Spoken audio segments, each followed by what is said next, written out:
Amazing. Great. So thank you so much, Emaan, for joining. Welcome to the Do Day hosted by Orith Raj. We are really, really excited and happy to have you. How are you doing today? I am good. How are you? Thank you so much for having me. Very excited to be a part of this. We're also very excited to talk to you, and I've known you for a while, so I kind of want to explore your story. But to kind of give you a background to what the Do Day is, the Do Day is initiative by a Berlin-based school, and they basically have collective action on one single day, which is October 18th. And with me today are two of our team members, Suha, who's joining us from Canada, and Shavana, who's joining us from Pakistan. And I think you're based out of Karachi, Iman, is that correct? Yes, that's right. Amazing. So there's a lot of good news happening around your initiative, a lot of work that's been happening, but I'm going to quickly summarize what I know about you, and then you can add a little bit about your journey. So Emaan has joined us. Emaan Rangoonwala completed a master's in professional and school counseling psychology with the highest honors from University of Houston and a bachelor's in psychology with honors from Southern Methodist University, both from Texas. She received special training in CBT through Beck Institute, as well as received some training in development therapy from AKUH. Is that all correct information that I have about you? So this is really wondering where that you found that. So I wanted to give a little bit of flip to it because we're talking about sustainability and you bring a very wide array of experience. So you've had all this experience in psychology and mental health, and all of your initiative that I know of is all based on Code Green, which is an eco-friendly, plastic-free, zero-waste, reusable, and produces biodegradable products for your bath, kitchen, work, travel, and outdoor needs. From toothbrushes to steel straws to makeup removers to bags to so much more that you do. I am very, very, very happy that there's a product and an e-commerce store that allows people to practice a sustainable lifestyle. But before we get into that, I want to talk about your own personal journey into sustainability. Why did you develop this interest in this topic? What was the trigger for you to take action on this topic? So I grew up in a religious household. So a part of that was, going to these classes and all regularly. So over there, we would talk about, it's like an amanat for us to take care of our planet. So like our responsibility, right? So that would include things like don't waste water, don't throw trash on the ground, don't litter, don't hurt animals, don't waste electricity. Just generally be kind to the planet that you've been given as a home. But I never realized that plastic was a part of that, right? And then I think 2018, around September, I somehow started reading about plastic in pads, which is so interesting because you guys are working on menstrual hygiene and all. And I remember reading about it and it was like, it takes 700 years for one pad to biodegrade. And I was like, I use more than one a month, definitely more than one. And I've been using it since I was like when I started my period. So it was quite scary for me because on one hand, I'm believing in it is important to save the planet because that's been my core identity from the start. And then on the other hand, I'm using plastic so much. And then I read more about it and I was like, okay, everything is plastic. Everything is bad. So that sort of got me started. So I remember I first experimented with getting cloth pads for myself. And then when I tried it, I was like, this is not bad. It's not that hard to switch. And then I thought maybe more people want to switch, but they don't know how, or they don't know where to get the alternatives from. And that's sort of how it started. So I, although I wanted to start off with the pads, I talked to a few people and they were like, ew. So I started with something a little bit less for people. So shampoo bars and straws. And then just a couple of months after I got the pads in, and it's just sort of grown from there.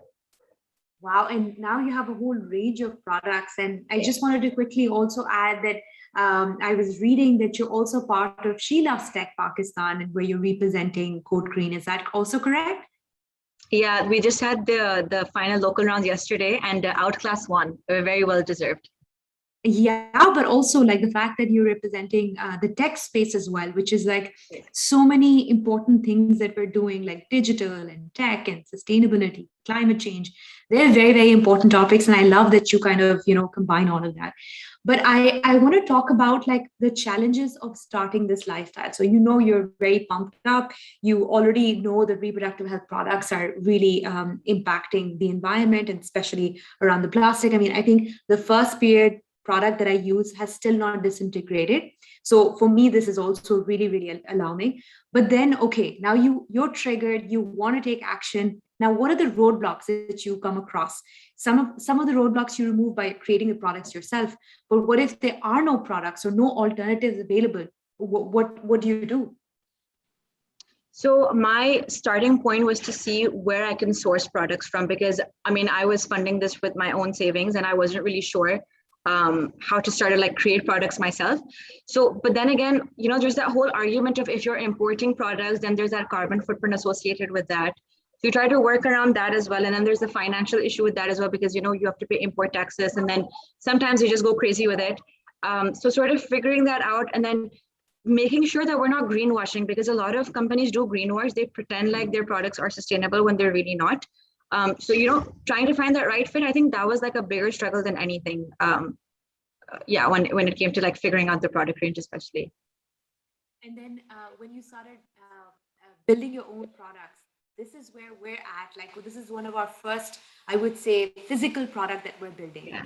And so, testing it, did you have like people who are willing to, test the pads for you, or use the toothbrushes, or use the shampoos? Were there people active and wanting to also practice a lifestyle in Pakistan? So people wanted to try stuff for free for sure. They were like, yeah, we'll test it out for you. In terms of, so I did obviously have to put it through a lot of testing. In terms of people being open to it, I was very surprised. So we actually, when I started in November, just 2 months after, I did an exhibition with Orange Tree, and surprisingly, there was so much, and we had like a very poor spot. Like they gave us a really nasty spot in the back. But surprisingly, there were so many people that were interested, so many people that wanted to talk about it, know more about it. So I think it's not even that people don't want, it's that people don't know that they need to switch. I think that's like where we're hoping to target mostly, that, getting people aware that there is an option that exists, but more than that, like you need to actually know that there's an option that is there and why it's important. In the time that you've started, do you think that there have been more competitors in the space, more people are coming and creating more products which are sustainable? Or do you think it's been a little bit of a slow journey to more competitors joining this particular ecosystem? I think there's been a lot of competitors, and I think it's great because it's helped me build more collaborations. Because then instead of me like worrying about, okay, I have to figure out the R&D for this product and I have to figure out this, and I can just be like, okay, you guys already have like an existing clientele, even if it's small. So we know that the product works, and then it's locally produced, which is even better. So it's been good, but there has been like more and more people sort of joining the space, taking different angles, but definitely starting up in here. Yeah, we wanted you as an advisor on our project as well. I am available 100%. And I'm actually, my own pads are launching like in a month. Okay. And previously we were having pads from somebody else. So I would love to help you guys, and I would love to stock that product eventually too, whenever you guys are ready. I love that aspect, that you have your own, but you're still also stocking other people's products to continue to have like a variety of options. I also want to touch upon something that, I had an experience with. We were doing one of our events and we reached out to you for a gift for our esteemed guest of honors. And I know that you work with a lot of corporates, and this has become one of the selling points as well, where they want to have corporate giveaways which are sustainable. So how did you were they the ones to pitch to you that we want your products as like, huge giveaways? Or were you the one who had to kind of chase after them and say that, look, you already make so many products, why don't you switch to a more sustainable product line? What was that conversation like with the corporates? So I haven't done as many as I would have liked to. We've had conversations with a lot of people for sure. In most cases, it's them reaching out to us, but then those people are the ones that I feel like are more likely to convert because they are already interested. When I approach people, their thing is always like, well, yeah, but it's cheaper to go for something else. And like, this is like new, like people don't know what this is about. And I'm like, well, you can explain it to them, and that's sort of the whole purpose. But I think it's been hard to crack that area as much as I would have liked to, just because there's a lot of attitude shifts that need to get into place first. That's so surprising because all of our larger corporates are saying that they want to be sustainable. They're the SDG goals that they want to reach, but there's still, like you say, there's a gap where there's not enough action in something as simple as the kind of gifts that we give away to our employees, or maybe yeah, that's an interesting perspective. Acha, so now let's talk more about your journey. So now you've started selling these products. What is the kind of criticism you're getting from clients? Is it do you get any criticism on the price points? Do you think they are more expensive, or do you think easier, cheaper versions are always available, and they're too consumerist culture is too fascinating and addictive to break out of this life cycle? I think the biggest complaint that my customers have had from the start is the fact that it's too expensive. And it's hard to explain that if you're paying, for instance, 400 rupees for 3 makeup wipes, those are 3 makeup wipes that are going to last you for so much longer than one pack that you usually get. So if you're investing 400 in a pack of wipes versus 400 in a pack of reusable wipes, you can use those again and again and again and again and again. And those disposable ones, they're just gone. So sort of explaining to them the fact that this is an investment and that the point of having an eco-friendly product is that it lasts longer.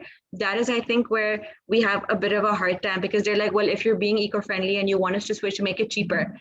And I'm like, this is the cheapest it can get. Like if you buy disposables constantly, that is more expensive. And then, like you said, there is always competitors, like always. But more than that, AliExpress has sort of been like one of those things where people are like, well, you're selling, like a toothbrush for say 250 rupees. I can get the same thing from AliExpress in 150. So I'm like, okay, yes, but they're going to be shipping your product individually. Yeah. That is a carbon footprint on its own. If I'm sending you stuff, I'm sending you multiple things from one location. Further, I test my products to death.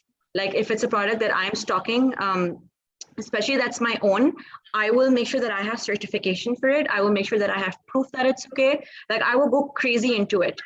And I can't say the same for AliExpress. So I think like that, okay, from like above, it looks more expensive. I think that's been like our biggest thing. And then one thing that once in a while I get to hear about is the packaging. So I don't use pretty packaging. I use reused paper bags or reused boxes. If I do have to use new boxes or new paper bags, it's always like completely cardboard stuff that can easily be recycled or composted or reused as much as you want to. And people don't like that. They're like, well, we want it to look nicer. Like, what are you doing to convince us? And I'm like, sort of the whole point, not to have to. Well, I actually loved the packaging as well. I was looking at a lot of your products, so I really like it. Maybe the aesthetic differs, but I really liked your packaging. I want to talk about this. This is where we're getting to the juicy stuff. So how much education for yourself did you have to do on this topic? And how much education do you think is needed for society at large in Pakistan, from schools, universities, to corporations, to households? Do you think that kind of education interventions is something that you are already doing as a byproduct of the work that you do? Or do you think there's need for more education on sustainability? So for myself, when I was starting off, I had to do a lot of research, lots and lots and lots of research, because obviously it's a field that I wasn't familiar with. So learning about basic terms like biodegradable, degradable, recycled, recyclable, compostable, organic, natural, just a lot of stuff. I think this like ties in really well with like the awareness and the education that is needed for the masses, whether it's schools or government or our universities, workplaces. There's a lot of words that are thrown out that are not applicable. So I'm sure you've heard of the D2W biodegradable plastic bags that like, Pakistan, like government approved. Those don't actually, they degrade, they don't biodegrade. And I think that's one of the biggest things that, people sort of fall into this comfort zone that, oh yeah, we're doing something to help the environment. We're using D2W biodegradable plastic bags. And it's like, it's almost worse because it breaks up into microplastics even quicker. And microplastics, there's just a whole nightmare regarding it. I mean, I'm sure you've heard of like stories where animals have been found with just junk in their tummies, sea life choking on it. It's really sad. We know when our gutters sort of fill up when it starts to rain really badly, plastic, microplastics in the wild. Apparently, we eat 1 credit card worth of microplastics every week. They even found microplastics in the placenta, like of unborn children. Like it's that bad. But because there's no awareness, and again, I feel like our government is very, very responsible for this. If you're throwing out huge, countrywide initiatives, you need to know what you're doing, and you need to know how you're impacting the minds of the people that, are trusting you, believing that what you're saying is true. It's the same thing for corporations. There's a lot of greenwashing going on. And I don't know if it's because they don't actually know or if it's just a ruse. There was recently a beach cleanup, and I don't know how much in depth you want me to go, but I have a lot to say on this. Please do. Yeah. There was a beach cleanup recently in Karachi by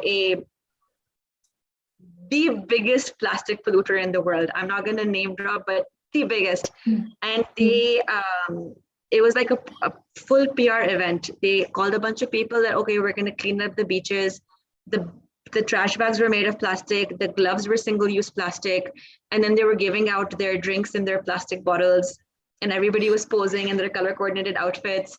And, these sorts of things, while the effort is great, I feel like when you're such a big company with such a huge impact, such a huge environmental impact, it is on you to make more environmentally conscious changes, except, instead of just being like, oh, look, we cleaned up a beach once in our lifetime. So, and then again, because we follow these places and we think that, okay, they're like the authority in these things, when they do such things, we think that this is good enough. And we think that this is actually good, like this is the right thing to do, when there's so much more that needs to be done. Even in schools and colleges, I've tried to speak at a few and sort of see if, we can collaborate with, even just doing like short talks, if I can even send someone to talk to them. And it's the same thing, either it's, they think that they already know everything because of what they're learning from like, most of these bigger sort of institutions, or they think, well, it's not profitable, so why is this something that we should look into, or it's not aesthetically pleasing enough. And for that, I have influencers to thank, because a lot of them have sort of spearheaded the movement of using a bamboo toothbrush or a reusable straw. So even if people don't know about why this is important or the impact it has, at least they're making those switches. And I think that's really important too. Got it. Do you have now an interest in the policy making side of things? Do you think, as youth advocates or somebody who's worked in this area long enough, you should and you can contribute to policy level changes, or would you like to in the future? I think my vision for Code Green is to scale it to a point where we can train enough people to actually go ahead and cover that part. For myself, because I've been working in a university setting for a while, I know how hard it can be to sort of infiltrate that space. And I feel like my mind and my energies are like better suited in less political sort of climates. So I would really, really like to, and I was actually talking to one of my team members a few days ago, I would really like to have Code Green grow to a point where we can train people and actually have them enter the space and start, doing whatever it is that they can. There's, by the way, I don't know if you know, there's a few WhatsApp group chats where they actually do like regular marches, and they go and like they stand outside places with their signs and everything. And it's really, really good. But obviously like above that would also be more effective. Got it. One of our earlier conversations was around Ms. Safia Salam, who's a climate journalist. She spoke about the impact that climate change is having on women and girls, especially in rural contexts, but also in urban low-income settlements. And we learned about various ways that they are impacted. And we were kind of stumped on certain aspects of how do we, women in general, also contribute to climate change. So fast fashion is something that we all discuss very often, that we're doing. But is there any other ways that urban women who have a certain amount of awareness and privilege could either choose things in their lifestyles that could contribute to change, or are doing something entirely wrong that they have to rethink? What are your thoughts about it? And I'm making it more specific to women and girls who are listening to this or are interested in changing their lifestyle. Okay, at the risk of getting some people upset at me, but because I've done this myself, for the girls that are really into like makeup or jewelry or bags, we go crazy. Like I was looking at my makeup stash from like last year. Like last year I sat down and I looked at my makeup. I have amassed so much. And it's not because I need it or because I use it. I just, like it's on sale, so I want to buy it, or it looks pretty, so I want to get. I feel like this, besides fast fashion, this obsession with like buying things and having things, I think that is something that really, really makes a huge dent on, our environment. Because if we talk about climate change, whether it's products that we're using or products that we're disposing of, the energy that goes into producing it, and then the energy that goes into getting rid of it, and then obviously when we're actually using those products, all of that contributes to hurting the environment in some aspect, which eventually ends up contributing to climate change in some way or the other. So I think one of the biggest things that we need to do is we need to stop buying stuff just because it looks good. And again, I am guilty of this, but I know that when I talk to my friends about it, they get very offended. And we don't really buy that much. We all buy a lot. Similarly, as women, like we talked about the menstrual hygiene, I mean, we need those products on a regular basis because that's sort of, how we've been created. But trying to find more sustainable alternatives, I feel like that's something that we can at least try. I feel like even if somebody can't switch to like cloth pads or menstrual cups completely, at least if you're using panty liners on a regular basis, use cloth panty liners, right? At least in some aspects, you're going to be not contributing as much to the plastic wastage. And I don't know if this is like women centric, this is more like mother or father centric. Diapers, disposable wipes for babies. I just had a baby a few months ago and we used disposables for the first couple of months because I had gone through a really bad delivery. So I was like, I cannot do with cloth right now.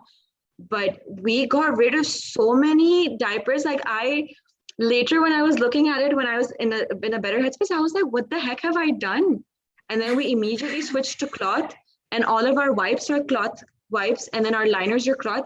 And it's like, even if you switch to cloth wipes for your baby, whether it's for the face or, when you're changing their diaper, that makes a huge difference. And I think we forget that small steps are very important. Anything small is important.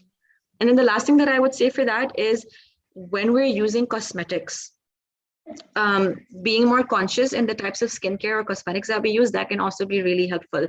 And that's something that I think we often overlook. If we're using chemically, charged sort of lipsticks or eyeshadows or makeup, although it is difficult to find those alternatives, they're coming up slowly. But, just those when you're washing it off, it goes down into the drains. It is affecting, the water that is going into, because most of the time that water goes into our water bodies, which is really depressing as well. So it's just some small things to keep in mind. Wherever we can be careful, that's good enough. I think you might have been muted, but I'll ask my question if you can still hear me. I wanted to touch upon the end of the life cycle of a product that maybe you've created or maybe you're selling on your store. What happens when, let's say, a product that has some sort of packaging, do you recall that packaging, or do you have in the instructions a little bit of a way for you to dispose it off in a more hygienic and also like an environmental friendly way? If you could give me an example or of a product, that I'd love to kind of explore that. So I love this question because I actually have a product. If you can give me a second, I'm going to bring it just a sec.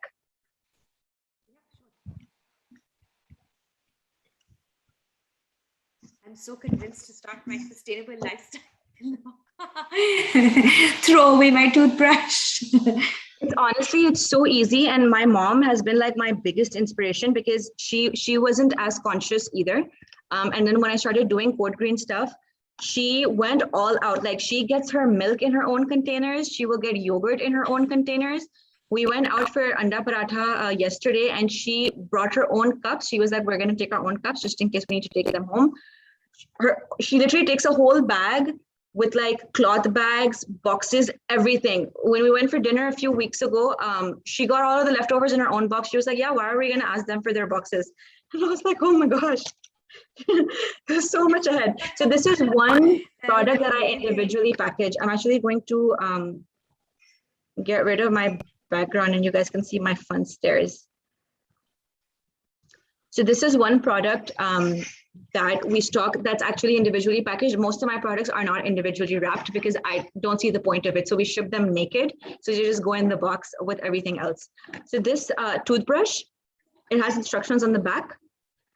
So it says how to recycle your toothbrush. So you recycle the cardboard box. You can technically compost it as well. You take out the bristles with a plier. The bristles go into recycling, and then the bamboo handle goes into compost. Or you can even just put it into the soil. Emaan, I don't think you remember this, but we met at one of the Oratrat's first events in Dolmen Mall, and you actually gave me this toothbrush. Yeah. It was really good. I remember, I think Saba and Gia was there as well. Was that her name? I forget her name. I don't remember. I don't recall, but yeah, you gave me this toothbrush. Yeah. I vividly remember. Yeah, this was one of the few products that I was very excited about, and they came in very late. But I hope you got to use it, and I hope it's worked well for you. Yeah, absolutely. Fortunately or unfortunately, I moved to Canada soon after, so I couldn't buy that toothbrush from you after using it. But it has changed my lifestyle completely. I haven't gone back to unsustainable toothbrushes again. I'm so happy to hear. I'm so glad. I think Saba dropped out. Yeah, I think it's her internet. But would you like to tell us about any of your products that are going to come out in the future that you're excited about, or anything that you'd like to share about your upcoming products? So like I shared, we are looking into having our own range of pads come in, hopefully in a couple of months. And then one product that we're working on right now is wet bags. So that actually works really well with pads. So, you know, like if you're changing a cloth pad, like out when you're out and about, so like how do you carry that dirty one around? So there's like a wet bag that comes in with it. So it's like a waterproof lined bag, and then you can store your soiled ones in there, and then you can wash them when you get home. And then there's a compartment for the clean ones as well. So you have like a stash with you wherever you go. There's a couple more that I'm looking into, but I haven't finalized anything, but hopefully something for coffee soon. Hopefully. Makes sense. But I just wanted to say your toothbrush was amazing. I haven't gone back to unsustainable ones. I'm so glad to hear. Since then. Emaan, I have a quick question around reusable cloth pads. Like there is a traditional method in rural areas that is practiced. They use cotton and cloth and make some stuff for managing their periods. But there is always a risk of hygiene factor. So how in Fort Greene you manage this particular risk of hygiene and safety? So it's two things. If you want to make sure that your pad isn't going to lead to a risk of infection or any problems, make sure that you're washing it properly and then drying it properly. So there's a way to wash the pads, and I'm sure the one that you guys are working on has a similar sort of methodology to it. They say that it's best to leave it in cold water for a bit to get rid of the stains. But if you don't mind stains, immediately washing with hot water is good as well. And then once you've like scrubbed it out, rinsed it properly, just like you would like with an underwear or regular piece of cloth, once the water starts to run clean, that's when you know that the blood is all gone and you're good to go. Drying it in the sun directly is the best because there's UV and antibacterial properties that come in with the sun. So that will get rid of stains even, and that's also going to deal with any sort of residual bacteria on the pads. I personally have been using cloth pads since January 2019, which is when we launched it at Fort Greene, and I have never had a rash and I have never had an infection because of it. And when I was using the disposable pads before, good Lord, like, oh my God. So, I think the key is just making sure that you're washing it and you're drying it properly. Also, pro tip, wearing a snug underwear, I think helps. And I think a lot of women don't realize this because if you wear a loose fitting underwear, it is going to slip and slide and then you will definitely get rashes. That was really, really insightful for us because with our audiences, there's no way to switch to menstrual cups at this moment because there's a lot of, I would say, apprehension towards menstrual cups. especially around the topic of virginity. And so we know that they already use cloth pads. So just now, I think it's the aspect of a better option of cloth pads and also the education and awareness around it. So the things that you said, like the sunlight aspect, you would take it for granted that they will hang it, but there's also some, I would say, taboos around having your menstrual product being hung in the sunlight for everyone to see. But that is also very, very important. And another aspect of menstrual cups that makes it very difficult for them to be practical for rural women is the fact that the cleaning aspect, where do you get sufficient clean water to do the washing, or the privacy to actually wash the cup?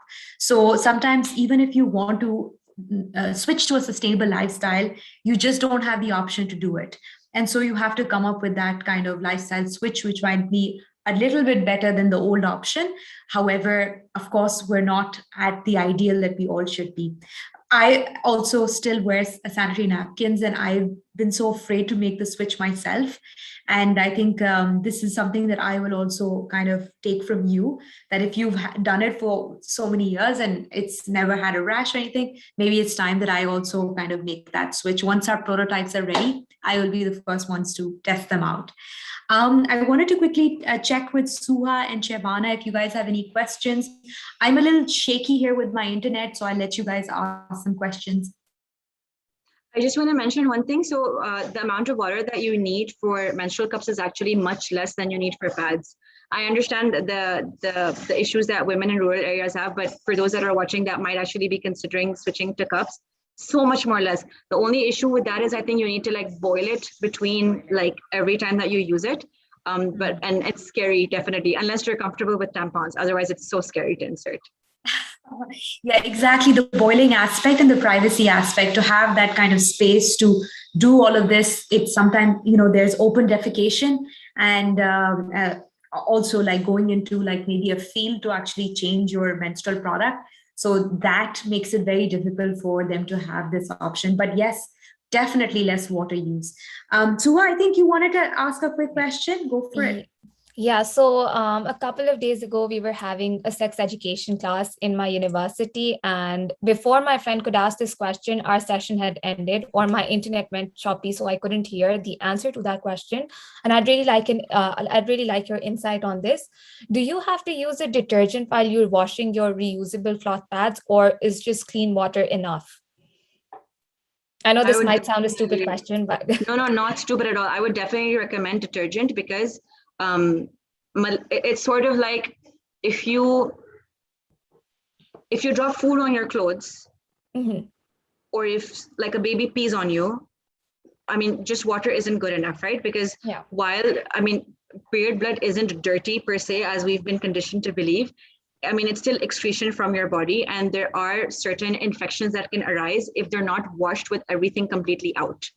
And you want everything to be completely out, so that like when you're using it again, you're not, I mean, I don't know about the technical terms of it, but you do need to like wash it out completely, and only detergent can help with that. There are options for natural detergent, but it would definitely be necessary. Okay, yeah, I think natural detergents would be better, because some detergents have really strong scent, which I personally am allergic to. Like, I'm allergic to scented pads, so I'm not sure if I should wash them with a scented detergent. Natural detergents are something I should really look into. I don't know if I can drop like a brand name over here, but I can recommend one that's based in Canada. Yeah, you can send it to me in chat. Okay, I'll do that. Amazing. I have just one question from my side. How many hours should we use a particular reusable pad, or how long should we keep it with us? So it depends on your flow, and it also depends on the thickness and the capacity of the pad. Ideally, I would say change every 6 hours, like maximum. The longest you should wear it is 6 hours. Usually if you're sleeping at night, people do keep it on for like 8 to 10 hours. But that shouldn't be like a habit. Like, throughout the day, I'm leaving it on for like 8 to 10 hours. Because, I mean, at the end of the day, it's wet down there, and it's moist, and, it's hot, and you don't want it to be like space for bacterial growth. And also, depending again on your flow, you don't want to leak. So the quicker you change, the less likely it is that you would leak. I think I have one last question, if you guys can hear me. When you look at the state of the environment in Pakistan in terms of air quality, in terms of the pollution, in terms of both noise and the pollution that we see on the streets, are you pessimistic about the future of Pakistan when it comes to this topic? Or do you really believe that youth activism and advocacy and sustainability pressures will create a change in the future? I like to be optimistic. Practically speaking, I think we have a long way to go, and I think our youth is doing amazing work lobbying and trying to have changes, and even the few people that are in positions of power that are trying,